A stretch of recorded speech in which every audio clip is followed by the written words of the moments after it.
ॐ अज्ञानतिमिरान्धस्य ज्ञानञ्जनशलाकया चक्षुरुन्मिलितं येन तस्मै श्रीगुरुवे नमः। गुरुवे गौरचन्द्राय राधिकायै तदालये कृष्णाय कृष्णभक्ताय तद्भक्ताय नमो नमः।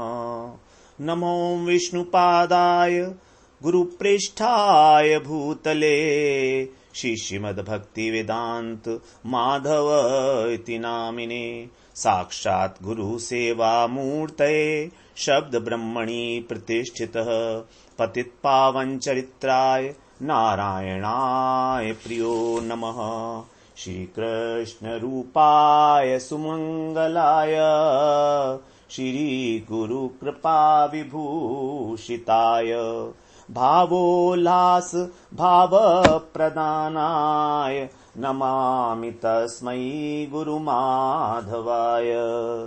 वृन्दावनेश्वरि तवैव पदारविन्दम् प्रेमामृतैकमकरन्दरसौघपूर्णम् हृद्यर्पितं मधुपते स्मरतापमुग्रम्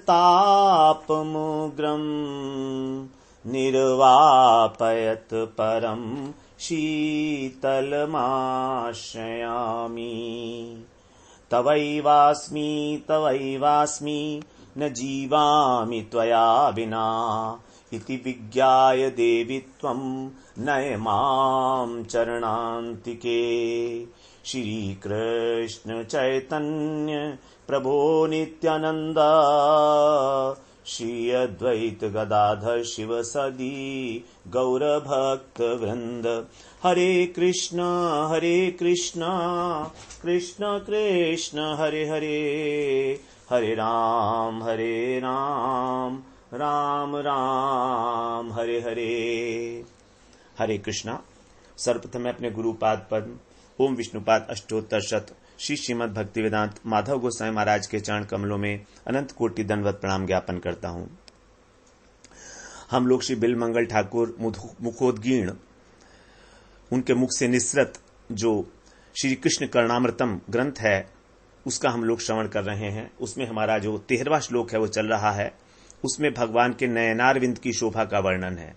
भगवान के जो चरणारविंद हैं उनके माधुर्य की भांति ही अब लीला शुक के हृदय में भगवान के नयनारविंद का माधुर्य जो है प्रस्फुटित हुआ है। भक्तों की दो प्रकार की भक्ति बताई जाती है। एक तो जो भगवान के वैधि भक्त हैं और एक जो रागानुगा भक्त हैं। तो अधिकतर जो वैधि भक्ति वाले हैं उनका हमेशा भगवान के चरणों के ऊपर ही ध्यान होता है, भगवान के चरणारविंद। और जो वैधि भक्ति वाले जो रागानुगा वाले हैं जिनके हृदय में भगवान के रूप सौंदर्य माधुर्य की छवि जो है उच्छलित होती है वो भगवान के मुखारविंद की ओर जो है आकृष्ट होते हैं। भगवान कितने जो है जैसे दशम स्कंद है हमारा उसको कहा गया है भगवान का प्रफुल्लित मुखारविंद है। जो 12 स्कंद हैं भागवत के उसमें 10वें स्कंद को बताया भगवान का मुखारविंद है वो प्रफुल्लित कमल की भांति।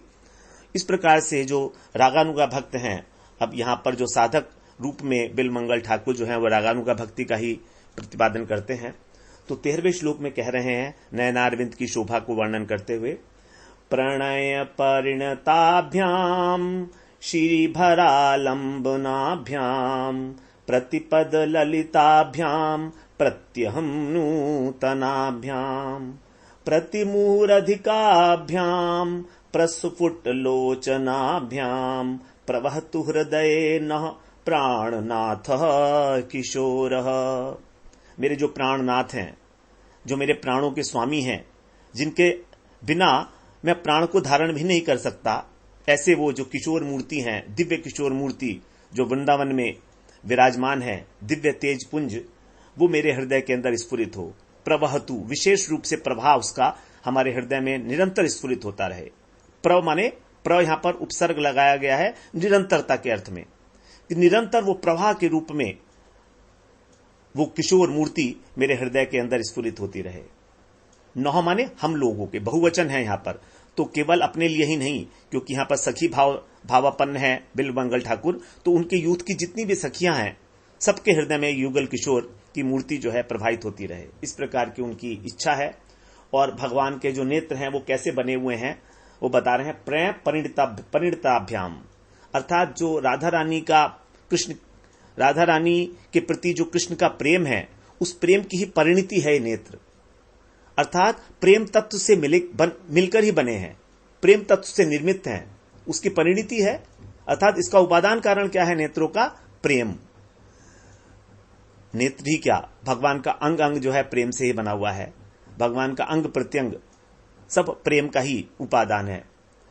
और जो कैसे हैं, श्री भरा लंबनाभ्याम, जो श्री है अर्थात सौंदर्य जो है, संपूर्ण सौंदर्य इस जगत का उससे भरे हुए हैं और उसके एकमात्र आश्रय है, आलंबन है। आलंबन कहते हैं आश्रय। आलंबन दो प्रकार के होते हैं, विषय आलंबन और आश्रय आलंबन। जैसे राधा रानी आश्रय आलंबन है और कृष्ण विषय आलंबन है। तो जैसे एक भक्त होता है और एक भगवान, तो भक्त जो होते हैं विषय होते हैं, नहीं, भगवान विषय होते हैं और भक्त आश्रय होता है। तो आश्रय के अंदर ही जो तत्व है, भक्ति है, वो स्पष्ट रूप से विराजमान होती है। तो भगवान के अंदर भक्ति नहीं है, भगवान तो भक्ति का आस्वादन करते हैं, लेकिन भक्ति रहती कहां है? भक्ति का आश्रय क्या है? भक्ति का आश्रय है भक्त। तो उसी प्रकार से यहां पर जो भगवान के नयन कमल हैं वो श्री का आश्रय है, सौंदर्य का आश्रय है। सारा सौंदर्य भगवान के नेत्रों से ही निसृत हुआ है ऐसे। और प्रतिपद ललिताभ्याम, प्रतिपद पग पग पर जो लालित्य की वर्षा करने वाले हैं, प्रतिदिन नूतन है। प्रति अहम नूतनाभ्याम, प्रति अहम, अहम का अर्थ होता है यहां पर अह का अर्थ होता है दिन। तो प्रतिदिन जो नित्य नवायमान है, सौंदर्यशाली है। और प्रतिक्षण अधिकाध्याम, अधिक से अधिक और अधिक से अधिक विकसित और विस्फारित होते रहते हैं। ऐसे नेत्र कमल मेरे हृदय के अंदर हमेशा स्फुरित होते रहे। तो हम लोग यहां पर श्रवण कराए थे प्रणय से किस प्रकार भगवान के नेत्र बने हैं और सौंदर्य के किस प्रकार वो एक निधान है, सागर है। अब यहां पर हम लोग चर्चा करते हैं आज इसके बारे में, प्रति अहम नूतनाभ्याम। भगवान के जो नेत्र कमल हैं वो प्रतिपल, प्रतिदिन जो नित्य नूतन है, अर्थात प्रथम दर्शन के समय जो भगवान के नेत्रों की शोभा थी वो द्वितीय दर्शन के समय और भी अधिक, तृतीय दर्शन के समय और भी अधिक। तो जैसे जैसे उनको देखते हैं वैसे वैसे शोभा बढ़ती चली जाती है। इससे उन नेत्रों की जो शोभा है उसकी निरंतर वर्धनशीलता, और वर्धनशील कब तक, उसका कोई परिमाण नहीं है, असीम है, अनंत है। तो इस प्रकार नेत्रों के सौंदर्य की वर्धनशीलता और नेत्रों के सौंदर्य की असीमता का यहां पर बोध कराया गया है प्रति अहम नूतनाभ्याम कहकर, क्योंकि ये प्रति मुहूर्त अधिक से अधिक शोभायमान लगते हैं। प्रत्येक मुहूर्त में भगवान की जो शोभा है वो और अधिक कैसे बढ़ती है। जब राधा रानी का दर्शन करते हैं तो राधा रानी के हृदय में जो प्रेम है उस प्रेम को अनुभव करके कृष्ण के जो नयनों की शोभा है वो और अधिक वर्धमान हो जाती है, उनके नेत्र और अधिक विकसित हो जाते हैं। जब कृष्ण के नेत्र विकसित होते हैं तो राधा जी का प्रेम बढ़ता है, राधा जी का प्रेम बढ़ता है तो कृष्ण का माधुर्य, नैनों का माधुर्य, मुखारविंद का माधुर्य बढ़ता है। इस प्रकार राधा रानी के प्रेम में और कृष्ण के माधुर्य में निरंतर एक प्रतियोगिता चलती रहती है, होड़ा होड़ी। और ये होड़ा होड़ी कब तक? अनंत काल तक चलती रहेगी, अनंत काल तक, असीम। तो पहले मुहूर्त में जो शोभा देखी थी उससे अब और अधिक शोभा है। और एक निमेष पहले ही अभी जो देखी थी नेत्र, वो देखते देखते मानो उन नेत्रों के माधुर्य में 1000 गुना लालित्य फूट पड़ा, 1000 गुना लालित्य। इस प्रकार जो नव किशोर श्री कृष्ण है उनके नेत्र हमारे हृदय के अंदर प्रेम सुधा बरसाते रहें। उस अमृत का जो प्रवाह है वो हमारे हृदय के अंदर नित्य नवायमान रूप से जो है अनुभव होता रहे। अनुराग का स्वभाव कविराज गोस्वामी ने चैतन्य चरितामृत में बताया है। वो बताते हैं, गोपी भाव दर्पण नव नव क्षणे क्षण, तार आगे कृष्णेर माधुर्य, दोहे करे हुड़ा हुड़ी, बाढ़े मुख नाही मुड़ी, नव नव दोहार प्राचुर्य। ये अनुराग का स्वभाव है कि गोपी भाव एक दर्पण के समान है। जब कृष्ण उस दर्पण में देखते हैं तो उनका माधुर्य बढ़ता है। उनका माधुर्य देखकर फिर गोपियों का भाव, प्रेम बढ़ता है। इस प्रकार वो होड़ा होड़ी चलती रहती है। श्रीमद् भागवत में जिसे कहा गया है अनुसवाभिनवम, नित्य निरंतर। अनु का मतलब है निरंतरता, और अभिनवम नित्य नई नूतनता को प्राप्त होना। ऐसा गोपी भाव और कृष्ण का माधुर्य उनका स्वतः सिद्ध स्वभाव है।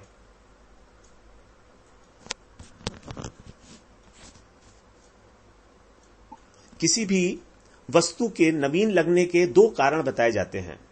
एक तो वस्तु का बदल जाना और दूसरा है दृष्टि का बदल जाना। यदि हम इसको तात्विक दृष्टि से विश्लेषण करें तो या तो वस्तु बदल गई और अथवा हमारी दृष्टि बदल गई। अब संसार की कोई भी वस्तु ऐसी नहीं है जो प्रत्येक क्षण नया नया रूप प्रकट करती हो।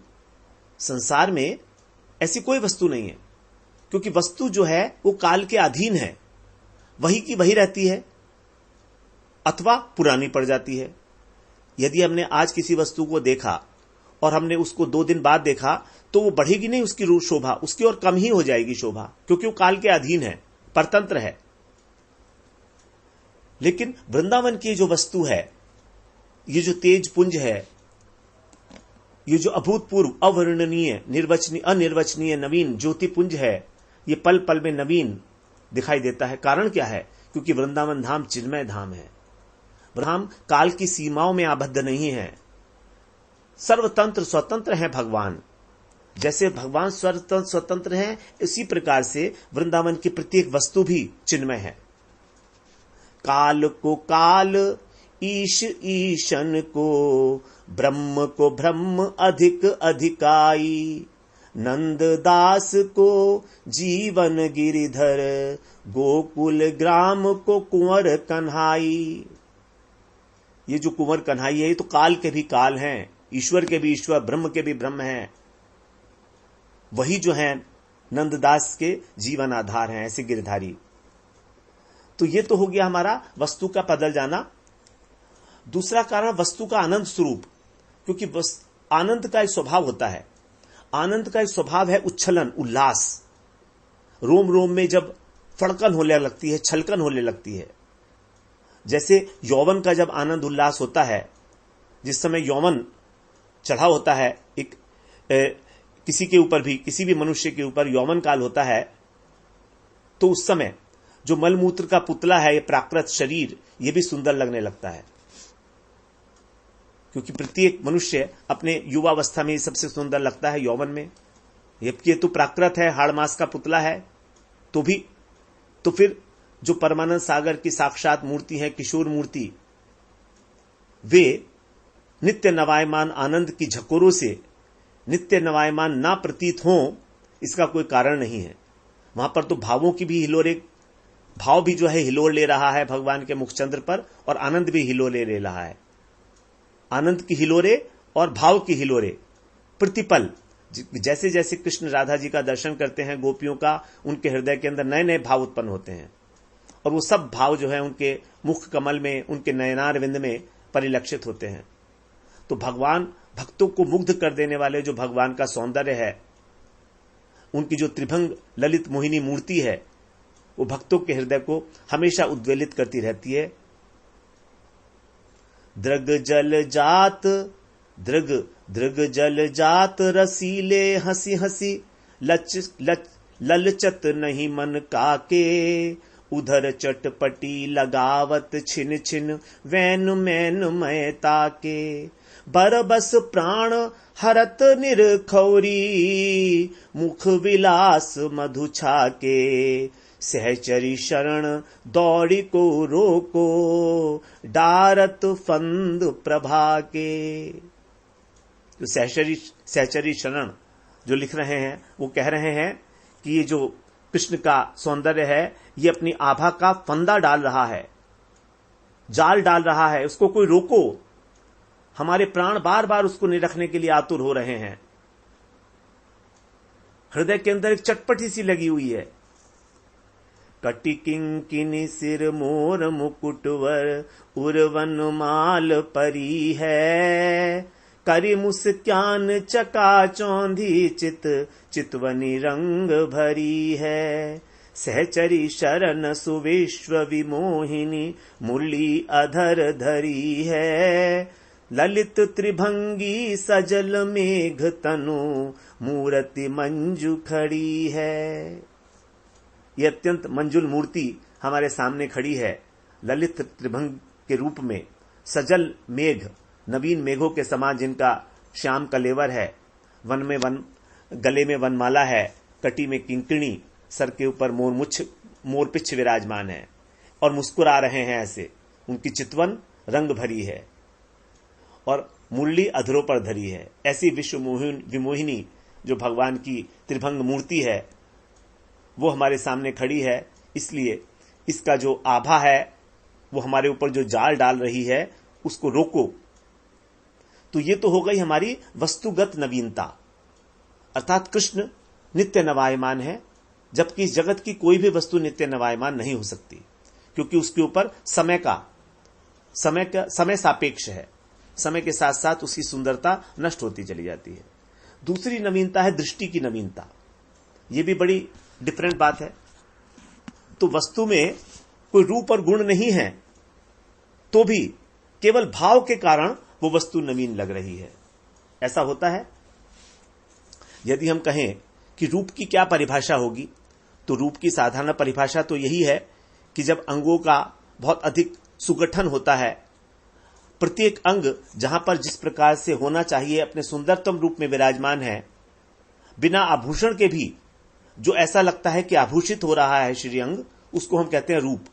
ये तो एक परिभाषा हुई जो रूप गोस्वामी ने हमें बताई है रूप की, लेकिन इसकी कोई परिभाषा निश्चित है नहीं। रूप को वास्तव में कह दिया गया अनिर्वाच्यम। इसको डिफाइन नहीं किया जा सकता, क्योंकि रूप नेत्रों का विषय है ही नहीं। रूप प्रेम का विषय है, अथवा यह कहिए कि प्रेम से जो भी वस्तु देखी जाती है वही रूपवान हो जाती है। प्रेम से जो भी वस्तु हम देखते हैं वही हमको रूपवती लगने लगती है। तो प्रेम है तो रूप है, और प्रेम नहीं तो रूप भी नहीं है। जैसे कोई मां है, अब उसके जो बच्चा है मान लीजिए बिल्कुल कलुआ है, काला है, तो भी वो उसको कन्हैया जैसा लगता है। अपनी आंख का तारा है, वो कैसा भी है वो उसके लिए तो कन्हैया ही है ना, क्योंकि उसके हृदय में प्रेम है। एक प्रेमी को अपनी प्रेमिका सारी दुनिया से अच्छी प्रतीत होती है, तो ये वस्तु के कारण नहीं बल्कि प्रेम के कारण। तो भगवान का जो रूप दिखाई देता है भक्त को, वो भी प्रेम के कारण ही दिखता है। इसीलिए कहते हैं कि हमें कृष्ण की आवश्यकता नहीं, हमें कृष्ण प्रेम चाहिए। यदि कृष्ण प्रेम है तो कृष्ण का होना भी सार्थक है, अन्यथा तो कृष्ण होके भी हम क्या करेंगे।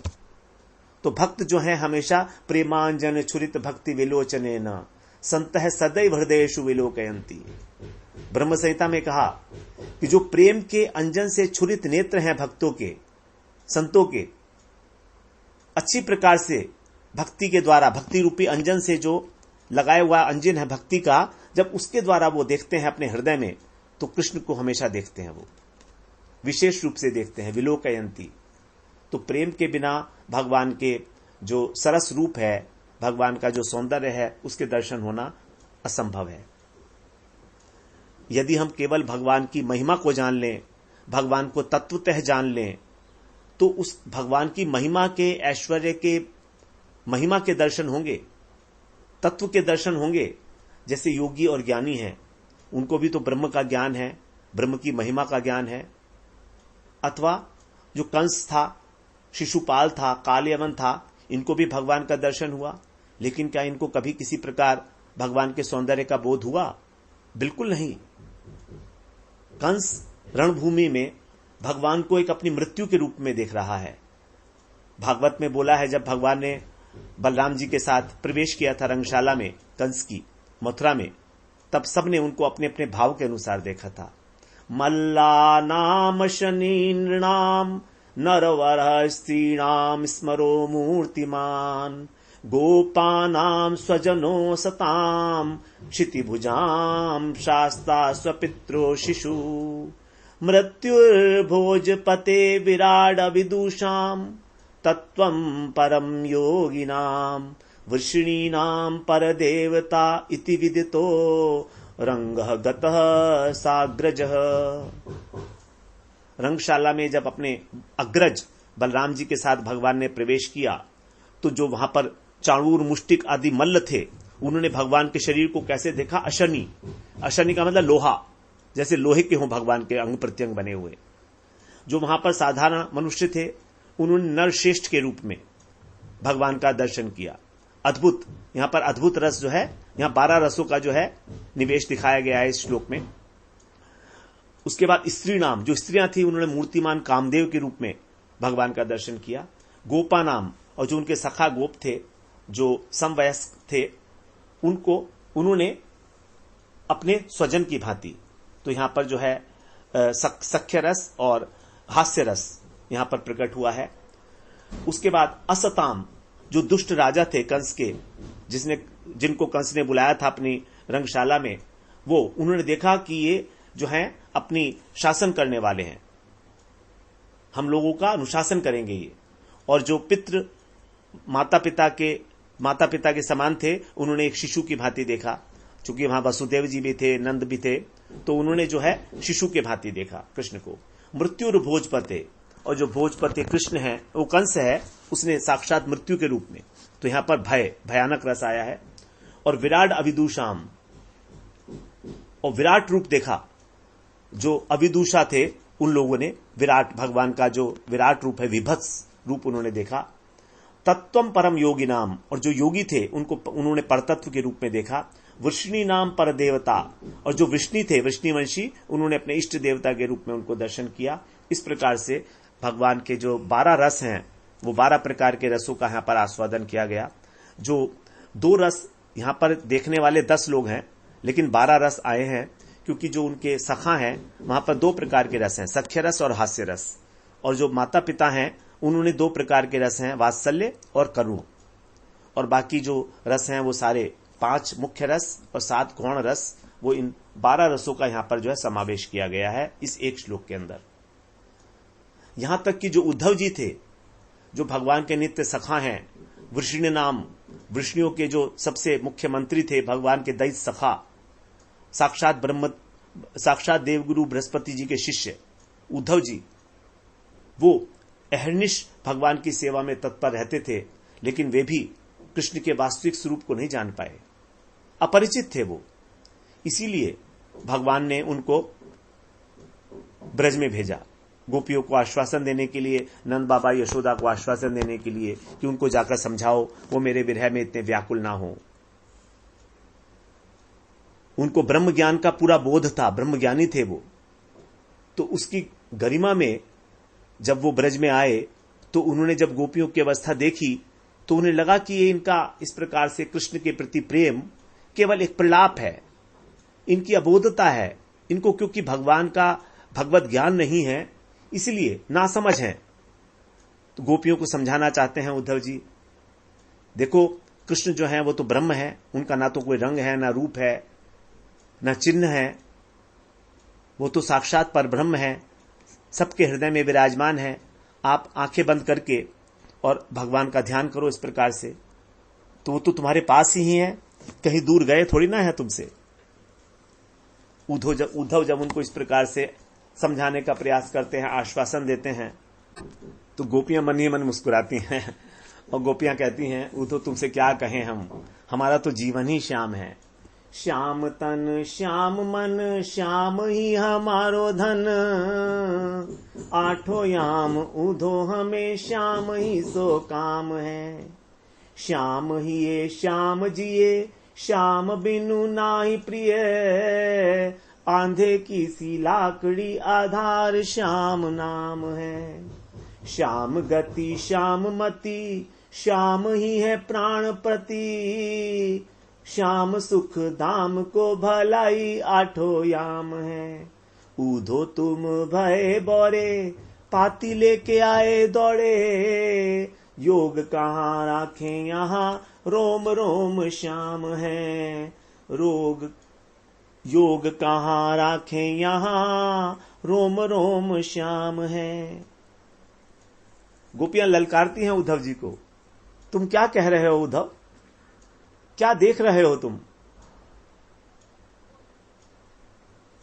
ब्रह्म ज्ञान के वर्णन करते हो, यहां तो हर जगह श्याम ही श्याम है, हमको तो कुछ और दिखता ही नहीं है, हमसे क्या ब्रह्म ज्ञान का बखान करते हो। अगर कहना को देखना है तो हमारी आंखों से देखो ना। ऊधो ब्रह्म ज्ञान को बखान नाही, करते नेक, देख लेते कान जो हमारी अखियान ते। अगर कृष्ण को हमारी आंखों से देख लेते तो तुम इस प्रकार ब्रह्म ज्ञान का बखान नहीं करते उद्धव। अभी तो तुम अपनी मोर पंखी आंखों से देख रहे हो, तभी तुम्हें उस अद्भुत रूप का, उस अनुपम रूप का कभी दर्शन ही नहीं हुआ। यदि हमारी आंखों से देखते तब उसके दर्शन होते, और तुम भी हमारी तरह ही किसी निभृत निकुंज में बैठकर रो रहे होते, अपने कपोल के ऊपर हाथ रख के किसी ब्रजलता के नीचे अपने चरण रख से धरती पर ही प्रेम की कहानी लिख रहे होते। तुमने देखा ही नहीं है उनको। तो ये जो रूप है नेत्र का विषय नहीं है, ये प्रेम का विषय है। जिसमें जितना अधिक प्रेम है उसके लिए उतना ही अधिक रूप है, उसके लिए कुरूप भी रूप है, और जो स्वरूप है वो तो प्रतिक्षण वर्धमानम है। गोपियों का प्रेम अनुराग दशा को प्राप्त हो गया है। अनुराग का स्वभाव जैसे हम लोगों ने श्रवण किया उज्ज्वल नीलमणि में इसी प्रकार से बताया है रूप गोस्वामी ने। सदानुभूतमपि कुर्यान्नव नवम प्रियम, रागो भवन नव नवः सो अनुराग तीयते। जो अनुभूत वस्तु है, नित्य अनुभूत वस्तु, सदा अनुभूत वस्तु को भी वो नए नए रूप में अनुभव करता है। रागो अभवन नव नव, और उससे नए नए प्रकार का राग उत्पन्न होता है। इसी को बोलते हैं अनुराग। अनु प्लस राग, अनु का मतलब बार बार, निरंतरता।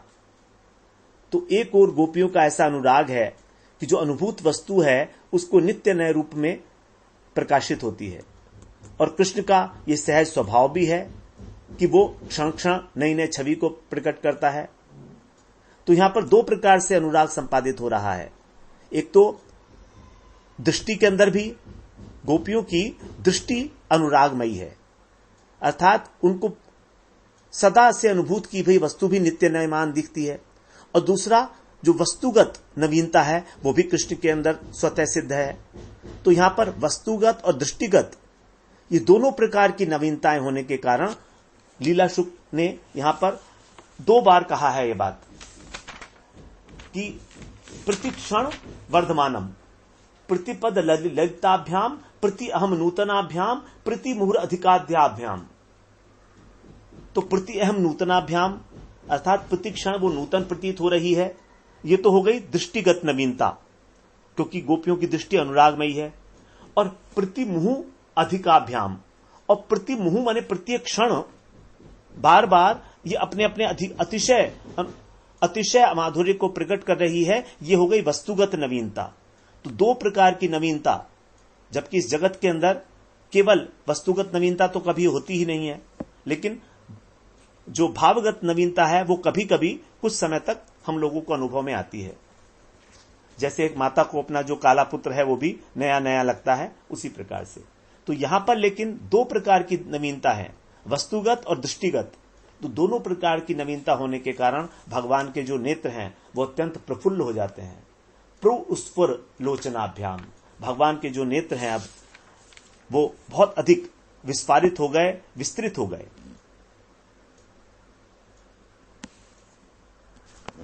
नित्य नवायमान रूप से दोनों प्रकार की नवीनताओं को प्राप्त करके। तो गोपियों का एक तो अनुराग हो गया, और दूसरा कृष्ण का जो सहज स्वभाव है रूप का वो भी इसी प्रकार का हो गया। तो यहां पर दोनों का संयोग हो रहा है, इसीलिए कह रहे हैं प्रतिपद नूतनाभ्याम और प्रतिमुहु अधिकाभ्याम।